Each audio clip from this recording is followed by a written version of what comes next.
Hello and welcome to this edition of Labor Talk. As you may already know, the Koch brothers' shill, Governor Scott Walker from Wisconsin, announced his intentions to run for president on July 13th. Scott Walker came to New Hampshire in March to test the waters for this presidential primary run. Labor Talk has waited patiently to share this video of a visibility rally held Saturday, March 14th, 2015. Labor Talk joined New Hampshire AFL-CIO, its labor partners, and community allies in Concord, New Hampshire, to hold Scott Walker accountable for his plans to lower wages and crush good jobs for American workers. You and I know that Governor Walker isn't presidential material. After all, this is the same politician who compared hardworking Americans to militant terrorists who have committed horrific crimes against humanity.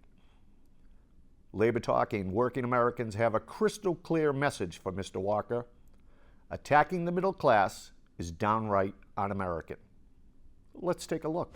And we call upon this guy, Scott Walker, to apologize to the working men and women of this country for his comments connecting us to ISIS in this country. That is absolutely...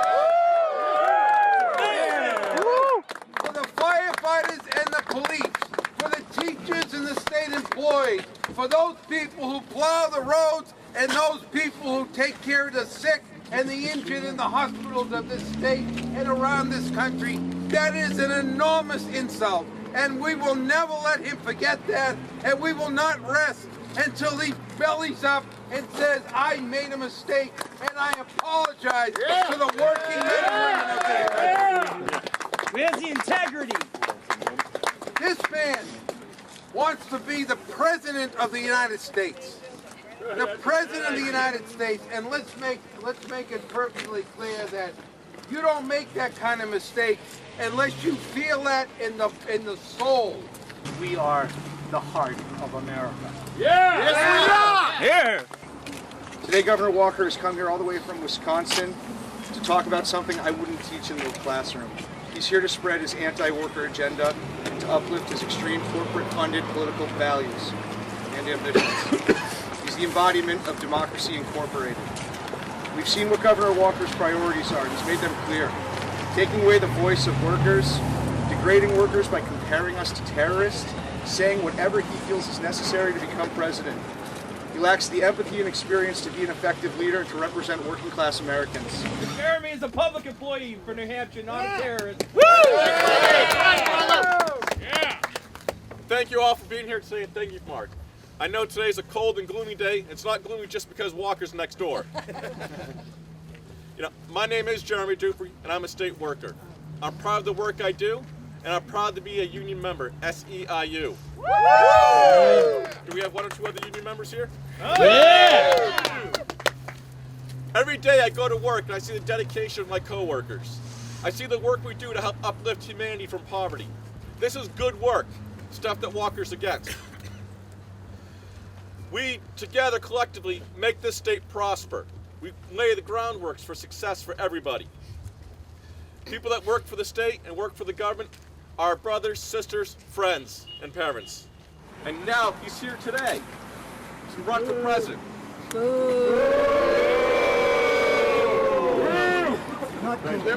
back to Wisconsin! I'm a federal employee and I'm a union man. Yeah! Scott Walker, I'm a shipyarder. I am not a terrorist. Every day, me and thousands of our brothers and sisters go to work at the 4 public shipyards across this country to defend our nation, to keep our fleet prepared for whatever comes in its way. And we do that with pride, integrity, and patriotism. Yes, we do. And it's an insult to hear Scott Walker compare us to ISIS. Yeah. Because brothers and sisters, when we work together, we are unstoppable. We're talking, what, 100 million, 150, 250 million men and women in our workforce. We hold this country up. We hold this country, yes, we hold this country on our shoulders every day and our backs. We wanted to be with Mark McKenzie, Rich Rogers, and all the brothers and sisters that believe that if we want a leader in America, we want a leader that cares about working people. I see signs here that I'm a mummy, I'm not a terrorist. I see signs that say my daddy was a veteran, was a firefighter. He's not a terrorist. Brothers and sisters, there's something wrong in America when a guy can try to demoralize everything we stand for and come up here and be treated with any respect at all. Yeah. Brothers and sisters, this election next year is going to be about the turn of America, whether the working class are going to take back our country that has been stolen by corporate greed. Yeah! For us, as our brother Paul said, to stand together with what unites us, and most importantly, take back our country. You got it! I got it! I'm proud to stand with a bunch of veterans and firefighters and nurses and truck drivers and janitors and PCAs and people from public service, people from the private industry.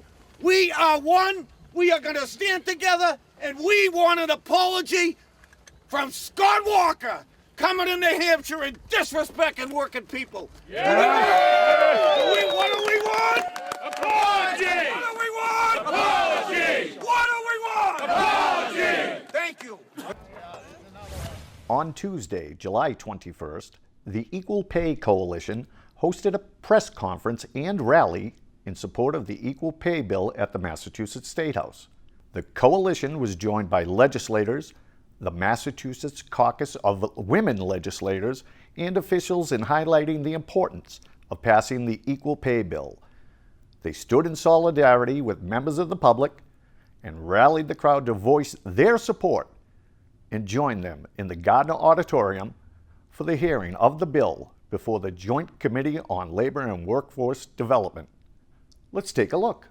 Good afternoon. Good afternoon. Thank you, thank you, thank you. All right. This is nice, right? I feel like a rock show. This is good. This is good. Now, how many of you saw our good friend over here? Is that great or what? I love that. I love it. I'm Mary Goldie. I'm very pleased to be. I am the Senate Chair for the Women's Caucus, and I want to say welcome everyone that is here today. Special thanks to all my colleagues that are behind me. Thank you, thank you, thank you, all of you, for being here and being such great supporters. This is a big day for all of us, is it not? Long time coming. Long time coming.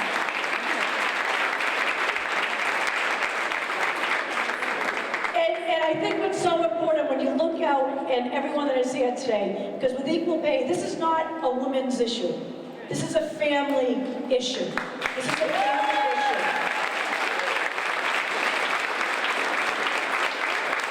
And I am absolutely thrilled to see so many people. I know that a lot of you will be coming downstairs afterward, or across the hall, actually, for the hearing, to have an opportunity to testify, because you know what?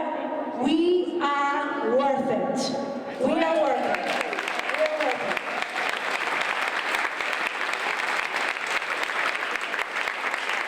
We have a lot of folks that are very anxious to say hello and to say a few words today. This bill provides important tools that will actually close the gender pay gap. So here's 5 quick things. These are the things the bill does. Number 1, pay transparency. It is going to outlaw employers can no longer discipline or fire an employee for discussing her wages or the wages of coworkers. This is very important so that pay is not secret. Number 2, salary. It prohibits the use of salary history, and it says that if you're posting a job, you have to say what the job pays, and you can't hire someone at a lower wage. Very important so that the salary, past salary, doesn't get dragged into a new job. And then 3 things, it makes our we have currently the equal pay statute, passed in 1945. Massachusetts is a leader in this. And this bill is going to make our current statute more effective by, number 1, clarifying what comparable work is, to say that it is based on comparable skills, effort, responsibilities, and working conditions, so we know what it means. Number 2, it is going to extend the statute of limitations from 1 year to 3 years to be consistent with our anti-discrimination laws, so that a short statute of limitations is not a barrier. And finally, it gives a defense to employers if they properly evaluate their jobs, so that wages are set based on gender-neutral factors, and that way they have a defense to a claim. These are excellent tools to fix the statute, and we think we can close the gender pay gap. So, that's the bill. What a day, huh? So, I have had my company, we are in our 27th year of business. And I opened it back in 1988 when I was 26, when a woman could not even get a loan by herself. Luckily, we passed that. So the intention today is that the committee passes this. And I wanted to humbly just briefly tell you my story. I was in business for, 13 years, and I ended up at a Commonwealth Institute event, and Evelyn Murphy was there as the keynote speaker. And she shared her story of the book that she had written, Getting Even. Who has read that book? Great, it's a great book. And as she talked about this, I'm going to say it's the first time I had ever heard about this gender pay inequity. I really didn't know. I was a clueless leader, okay? And I'd had my business now going for a while. She then had someone else come up from Goldman Sachs and talk about this woman that had the same competencies as the man sitting next to her, and she got paid 72 cents on the dollar. And my jaw dropped, like, really? You know, I'm a naive girl from Vermont, what do you want? So as I walked back to my office, through the Commons, I stopped. And I honestly felt like throwing up. Why? Because I thought about the people in my company, and I said, oh my gosh, I am a victim of this. And I'm a CEO, and by the way, I'm a woman. So it's true, this isn't a woman's issue. This is a business issue. This is an economic issue. This is about us being able to attract and retain amazing talent. I, of course, went right back into my company, and I had to clean some stuff up. And I did, and I was proud of that. But here was another aha I had after this experience. If this is going on in my company, and I totally support this, what do we need to do? This is as much a cultural issue as it is an economic issue. Because we need to teach women how to be empowered with our voices, with our worth, with our belief systems, and this doesn't just happen overnight. And so I'm a product of a mom that was home, right? I'm now a CEO and my husband is home. I have 3 daughters and 1 son. This initiative is going to help women, if we coach and mentor and train women, to be effective with their languaging and how they communicate. So 3 areas is competencies. We're not talking about paying women more for doing less or for not being competent, but the competency has to be there. 2, value. We as women, what is our value and how do we communicate that in the workforce? And 3, how are we going to create measurable, actionable results?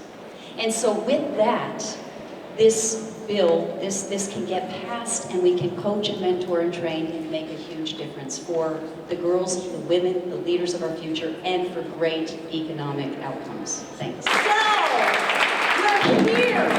We're all here. And I can't tell you how excited I am to be standing here in support of an act to establish pay equity. Yes!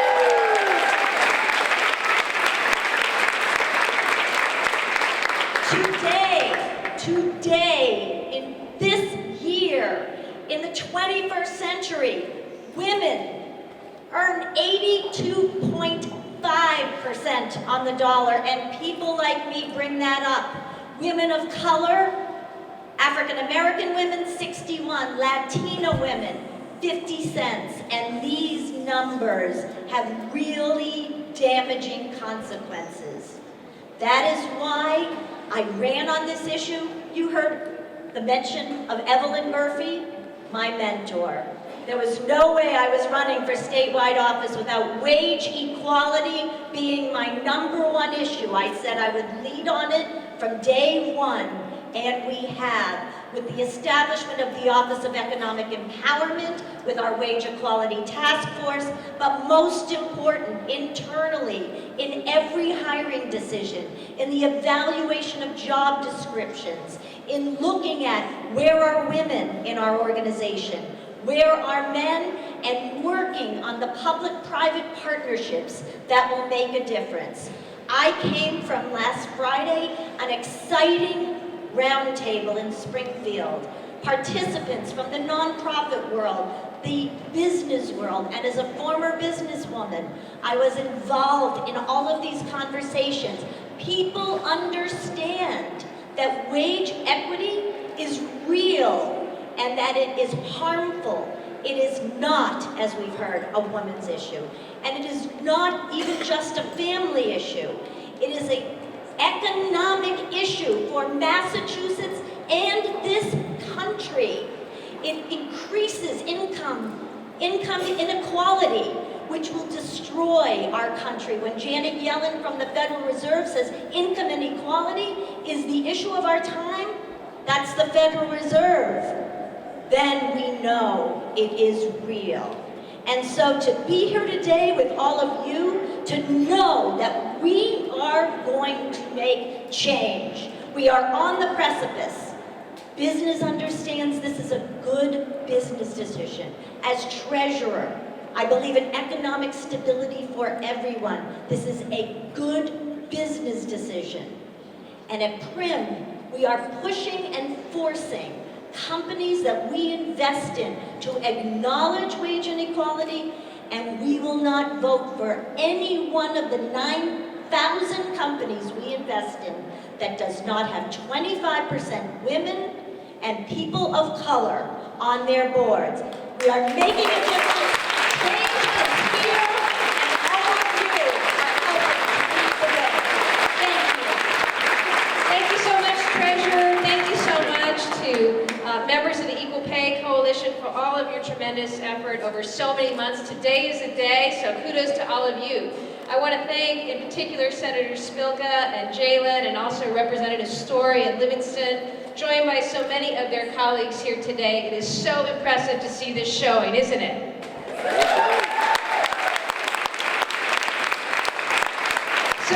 So we know what this is about, and we know why this is so important. I just want to keep it simple, folks. This is about a couple of things. You know, we are here in Massachusetts. We are here in this beautiful, wonderful state house where so much has happened in terms of equality and fairness for people across the state, across this country.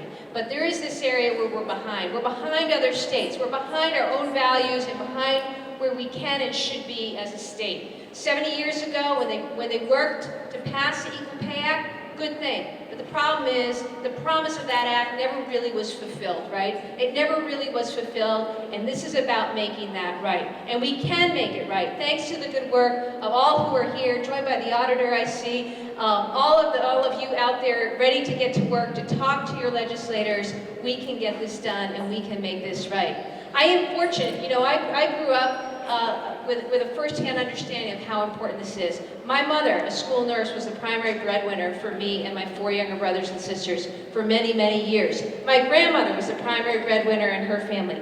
It makes a difference. It makes a difference for women, it makes a difference for families, and it makes a difference for their offspring, people like me, in terms of my ability to go to college, ultimately to law school, and now do what I do. So it matters, and this is about making sure that the promise of opportunity and equality is fulfilled. It is not right when I look across the room and I see young women who are out there. I was just with a group this morning in Charlestown. They're working hard, they're playing hard, they're studying hard. They're going to go to school now in equal numbers. They're going to graduate in equal numbers. Actually, women do better graduation rates, right? But they should do better. I saw them this morning. They're better in a lot of ways. They're Turksy. But let me just say, they do better in school. You know, they graduate in higher rates, and our graduate schools are out there graduating in higher rates, and then things fall apart.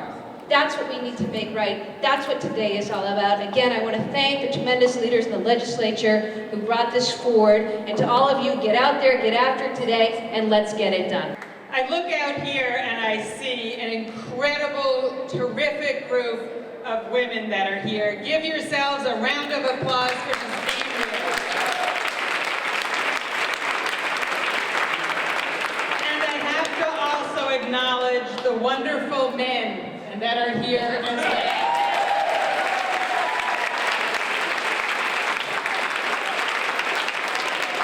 As well as some of the youngsters, the young lady that's here. It's great to have you here to participate and recognize that this is an issue for every single resident in Massachusetts. In the mid-'80s, one of my first jobs was working for actually the state, the Office of Employee Relations, that was looking at comparable worth and talking about pay equity.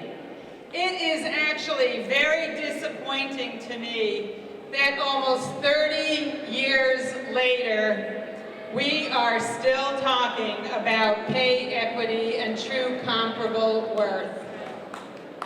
This is in a state that we consider ourselves a leader in equality, a leader in justice. Where is the equality here, and where is the justice?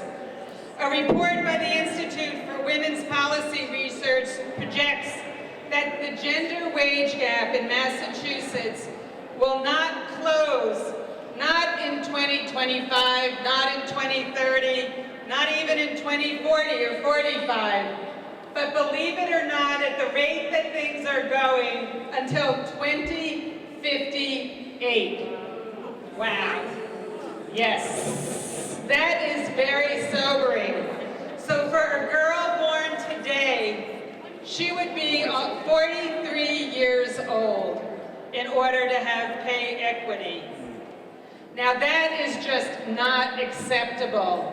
When I think about the 30 years behind me and the 40 some odd years, 43 years ahead of us to 2058, that is just not acceptable. We can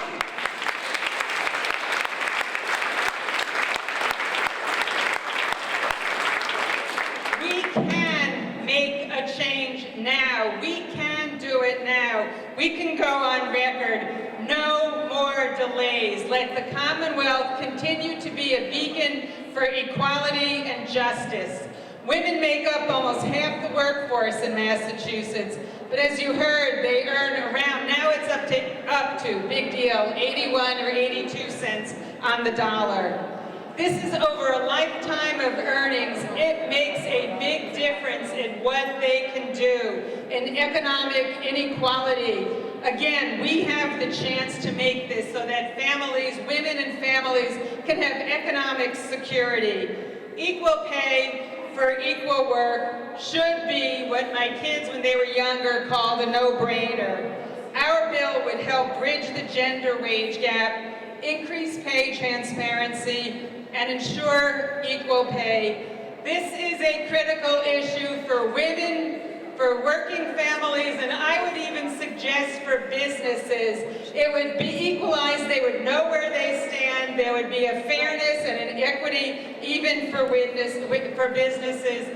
And the basic line, the basic thing here, women work hard and just as hard as men, and there should be an equality here, and now is the time.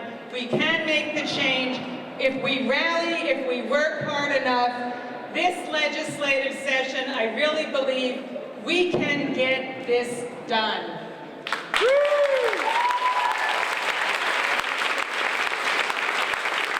So make sure when you go downstairs that you rally not only at the hearing, but with your legislators to make sure that they support this. We have over 100 co-sponsors. Make sure that we get that up to 150 over the next month or two, and let's get this done now.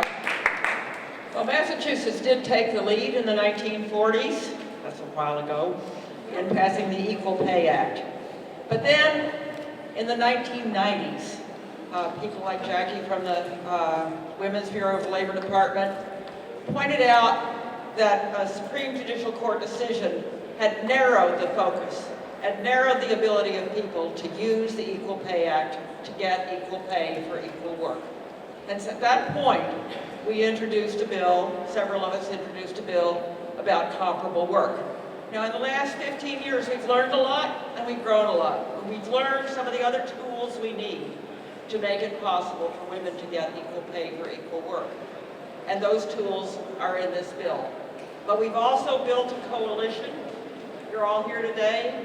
As Chairman Spilka mentioned, we have 111 co-sponsors. That's a majority of the House and a majority of the Senate.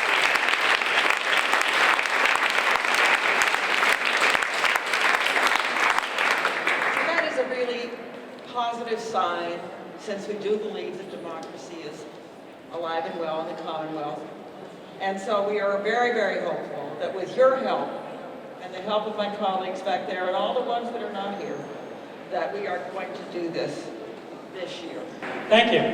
This is great. When I first got involved in this effort, which was very late, I became a representative 2 years ago, and I was shocked at the pay disparity. I had not paid that close attention to, and I wanted to get involved. And the effort has grown so much.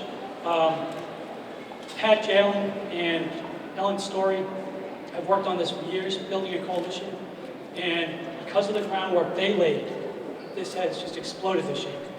As Senator Jalen mentioned, we have over 110 co-sponsors out of 200 representatives and senators. We have 39 organizations backing this, and we have all of you. And because of that effort, I think there's a great chance for momentum this year. And so, who are we trying to help? 57% of low-wage workers in Massachusetts are women. Over 40% of households, the primary breadwinner is a woman. These are the people that are being underpaid, 80 cents on the dollar, 60 cents on the dollar, 50 cents on the dollar, depending on their race, depending on their occupation.